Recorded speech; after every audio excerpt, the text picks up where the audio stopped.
Hey guys, my name is Loveless, and this time we are here with I'll Come Back to You, Chapter 6. This is the second time of me having to record this, which is annoying. I'm using a different mic or an old mic, depends on how you want to see it. So, sound is a little different. It should not pick up as much noise as the old stuff does, or the old videos do, so we'll see. Your apartment is dark, dim from where the curtains have been closed for days. A slight stale scent lingering in the air from food that has gone bad in your fridge and trash can. Raphael stands in the middle of all of it. He rarely visits your apartment. You usually came to him, always brightening at huge windows and marveling at his art that was scattered about the place. You have pieces of art too. Small mementos in the forms of post it notes stuck to the fridge and printed photos in frame on your end tables. His finger quivered as they ghosted over a drawing you have on your coffee table. He recognizes it because he had doodled it for you. Two fish circling each other, one lapis blue and the other one a dazzling red.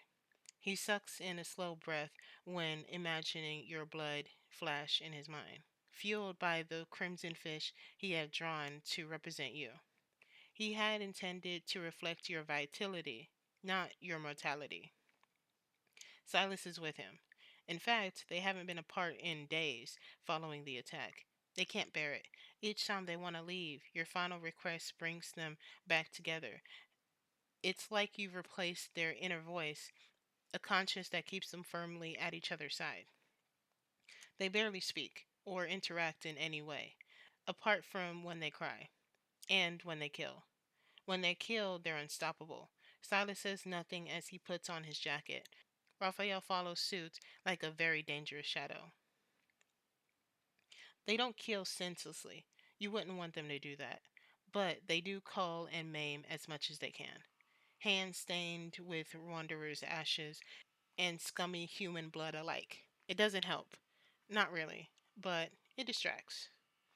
When they cry, they sit together, their muscular bodies bent over, exhausted from fighting their own feelings, shriveled in on themselves as they lose all semblance of control.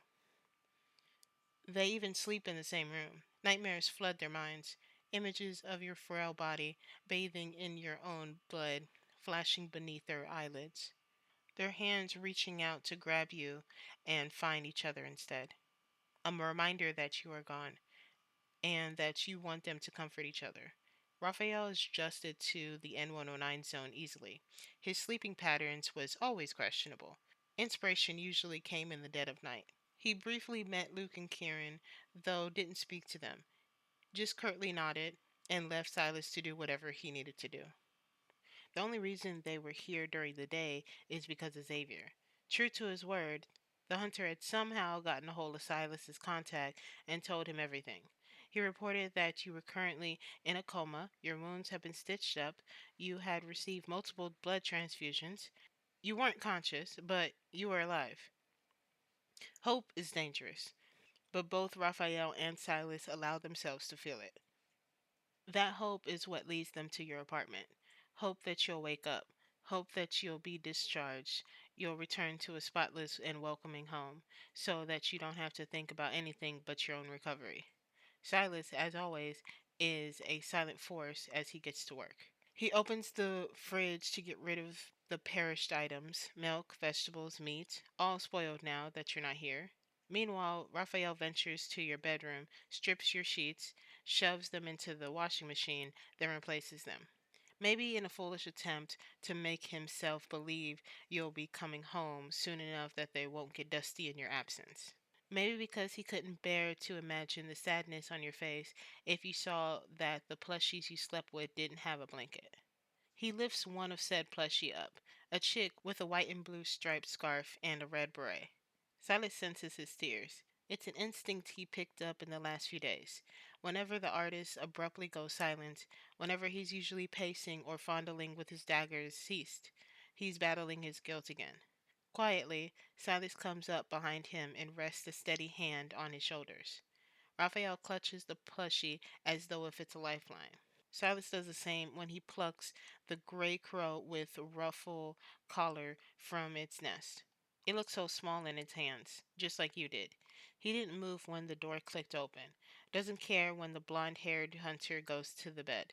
Lifts another plushie, this one a little alien, smiling from inside his spaceship. What did the doctor say? Raphael's quiet question cuts through the somber silence. She's still the same. A pause. Then Silas murmurs, "And? How is she?" He's not sure why he cares. God knows he wouldn't have a week ago. But that's the case for a lot of things that has changed in his life in your absence. The hunter replies slowly. He doesn't talk much. He hasn't left the hospital since. Xavier trails off, the lump in his throat swallowing his words. It should feel strange, standing in a bedroom with these other men, especially these men. He doesn't feel much of anything towards the artist, despite his lofty bounty. But Silas, he hates the man. Or he used to. Like the rest of the world, Xavier sees Silas as a cruel man, a selfish man who uses others for his own gain, who got to where he is by sacrificing morals and crossing boundaries. Previously, Xavier would have gladly killed the man in the name of justice. But the leader of Only Kindness doesn't seem so bad when the grief in his eyes matches Xavier's own. Nor does the threat that he or Raphael or Zane may have stolen your attention away. Not when he knows that a quarter of your heart would be better than this emptiness. Even your hatred would have been better than the hole your absence has left in its chest.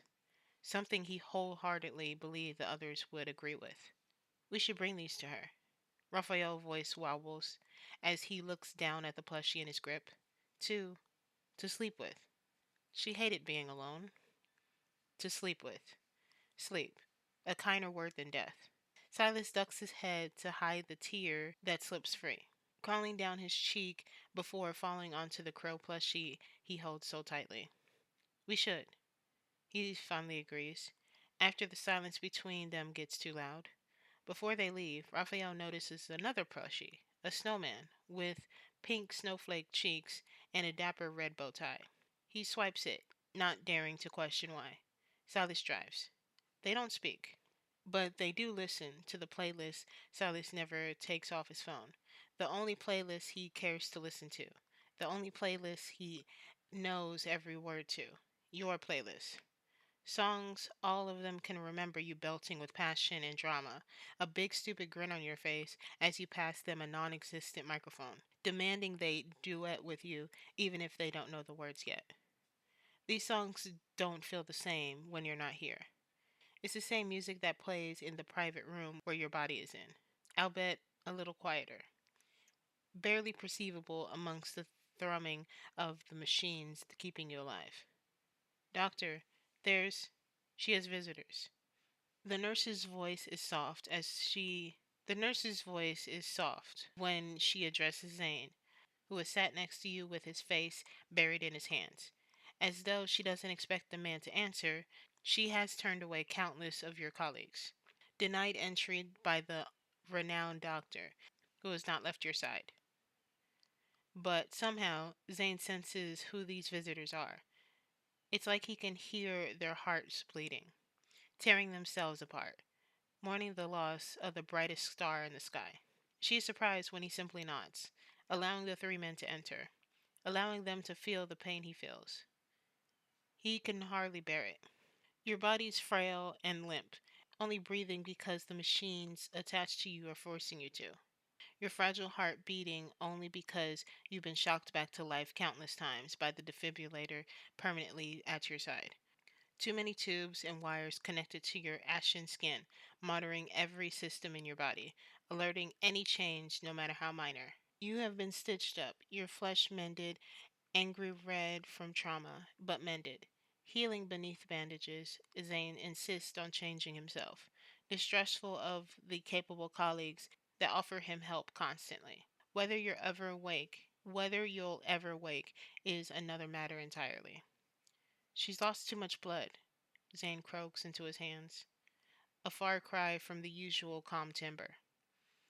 He thinks if you were here, truly here, in mind and soul, instead of a broken body, you wouldn't have recognized him. Her mind, it's. There's no telling if. He raises his head from his hands, and Xavier almost stumbles back in shock. His smooth skin is tainted by the look of frost. The doctor's evil out of control as it seeps up the veins of his neck, staining his capillaries a bluish white, consuming him. Maybe he wants to be consumed. Raphael steps forward wordlessly. He lifts his right hand, a flame flickering to life in his palm. He holds it close enough to Zane that his skin glows from the light it emits. And slowly, ever so slowly, the ice melts away, water droplets soaking the collar of his shirt. Zane doesn't thank him, not with words at least, but their eyes meet and the smallest nods in exchange between them. His eyes fall to the snowman plushie. Silas notices and explains, for her, so she can. He forces himself to breathe slowly. Sleep peacefully. They sit in the silence for a long time. Silas disappears for a few minutes, returning with snacks and a drink, and wordlessly hands them to the other men. They eat because their bodies tell them to, not because they want to. Can she hear us? Three pairs of eyes glance to Raphael at his soft words, not to where the body lays. It's hard to say. Zane finally answers. A modicum of his composure returned since the frost left his body. There's no definitive evidence for or against coma patients being aware of what's around them. Some people can, some people can't. It seems to be enough for Raphael to set his food aside, instead, moving to crouch beside the bed. Gingerly, as if afraid you'll break, he brushes his unsteady fingers through his hair, barely touching, really, but needing to feel some part of you, any part of you. Hey, cutie, his voice wavers. If you if you can hear me, I need you to come back. I need I need my bodyguard back. You can't. His forehead pressed to the mattress you lay on, tears soaking into the clean white fabric. He inhales a shuddering breath, voice dropping even lower. Please, please don't leave me. Please. Something deep in Zane's chest constricts painfully. Something deep in Zane's chest constricts painfully at the raw grief Raphael so openly shows. He's almost envious. Only in his mind does he plead with you to fight, to hold on, to come back to him. He can't risk saying the words out loud, as if afraid that a sadistic god above will smite him and take you away as punishment for his weakness, for his love. She's still here. Xavier's soft words makes Raphael look up through lavender hair, only to see the hunter on the other side of the bed. Aren't you, Starlight? You're still here, even if you can't speak right now. Just like before, he's trying to convince himself, just as the man opposite of him. He dips his head to kiss your forehead, lips feather light against your skin as he pleads. Come back to us. You promised. You have to come back to us. Silas and Zane watch as the two men dote upon you. They watch as they say things they can't bring themselves to, as they touch you as though you were made of the most delicate of china.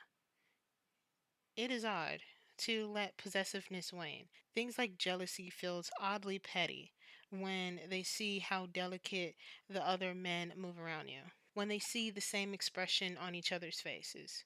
Eventually, as if being in your body, barely, but still, present ignites the fire inside of him. Raphael finds himself looking up at the other men scattered across the room. Who who are you? A pin could drop and echo with how quiet they all go. Then Zane and Xavier speak at the same time. Her doctor, her partner. But Raphael's eyes narrow. He glances at Silas, who leant back in his chair, fingers tapping idly on his arm as he looks at none of them. Focuses on your comatose form in the bed. He knows. Raphael is certain of it. His gaze slides to Xavier. She called you a prince. Xavier doesn't look away despite his discomfort. She asks you to take out her heart. Raphael's eyes sparked. Yes. A stalemate, light and fire, staring at each other as though they're moments away from tearing into each other's throats. This isn't productive. Zane finally interrupts. I'm sure we have our own past. Silas's eyes landed on Xavier briefly as he muttered, and futures.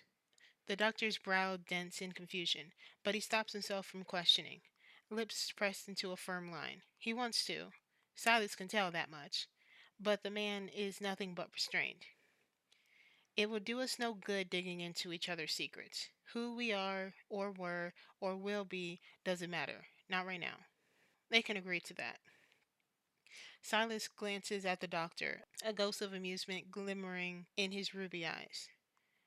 She always said you were pragmatic. Zane tenses minutely.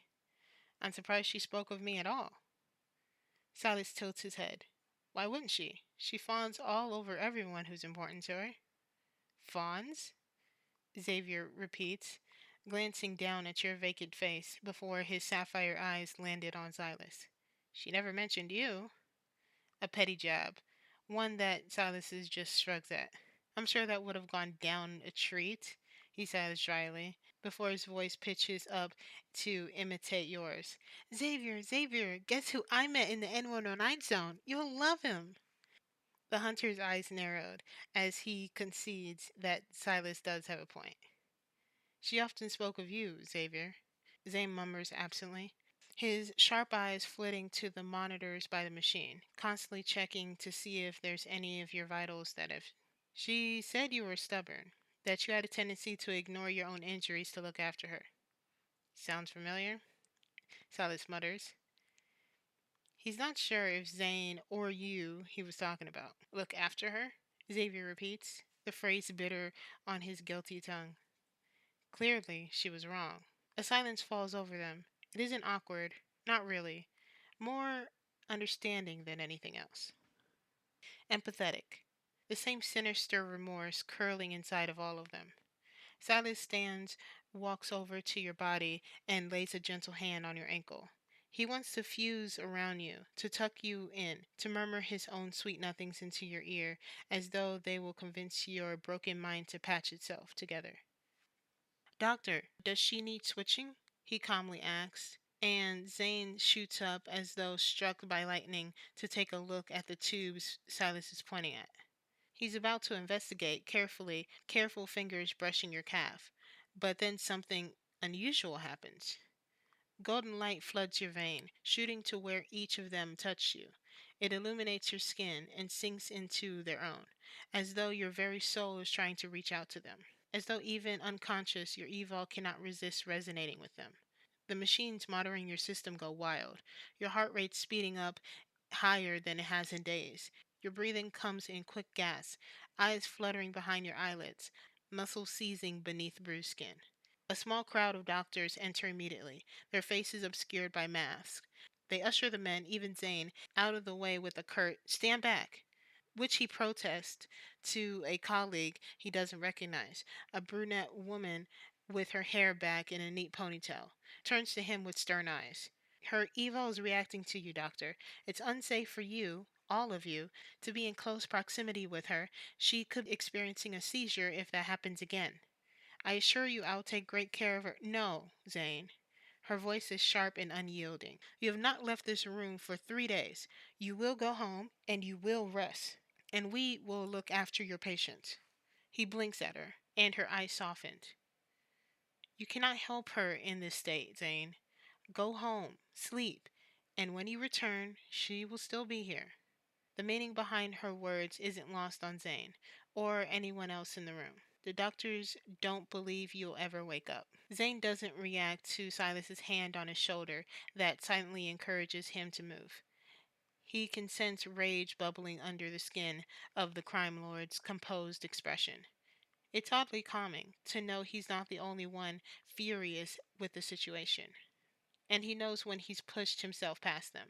His out of control evil is a testament to that. Never mind the dark circles beneath his eyes. This is for the best, he tells himself like a mantra. even if something in his gut screams at him to not leave you with strangers. He doesn't comment on how strange it is when they eat dinner together outside a small cafe, only a few minutes from Oxo.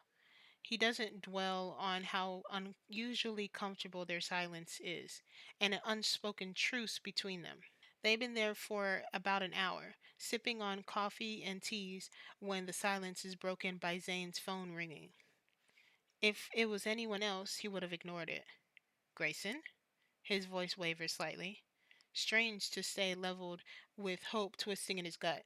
Hope that you have improved, that you have waken up, that all this is just a bad dream, and you'll be completely fine. Misguided, he knows, since they've only been absent from the hospital for over an hour, but hope nonetheless. Zane, the grim tone from his assistant's voice makes his heart drop. Zane, something's happened. They're taking her away. His voice is harsher than intended. What? Why? I don't know, but one of the nurses. She's being transferred. The silence is deafening. They they said she died, Zane. No. No. Something's not right. Something in the back of his mind that's processing too fast for him to comprehend. Whether it's doubt or denial, he can't be sure. Grayson must feel the same thing since he's speaking again, this time in a hushed tone, afraid that someone might overhear him. It's not right. They took her right after you left. A group of doctors I've never seen before. Zane's not sure if he's ever felt such confusing mix of dread and hope in his life. Because it truly doesn't make sense. Why on earth would they transfer a deceased patient? It's not standard protocol. Never mind that the fact he won't, no, he can't believe that she's declined so quickly. Even if they made the decision to wake you up, it would take longer than an hour to do so, and they would have to unplug all the machines. No doctor would do that. He's certain of it. He mentions none of this, instead asking with urgency strained in his voice. Where have they taken her? That's the strange part. Grayson pauses, the faint sound of a door closing before his voice drops even lower. They've taken her to Skyhaven. I did it. Okay. Sorry if I was like speeding up at the end. I was kind of like in the zone at that moment. So I kind of just went for it. I usually read fast by myself, but yeah, that was great at the end. I would love editing that. Okay, so if you want to see more of this series, because I'm doing a lot of these episodes because there's so many. There are 96 episodes. I mean, not episodes, chapters. So that means it would be 96 episodes for me. But and also it's ongoing. So that means it's gonna more likely be more than 100. So I have to keep on top of it and actually post more consistently for at least this series. I am working on Cork Knife. That is still in the works. Don't worry. Okay, so if you want to see more of this, you know what to do.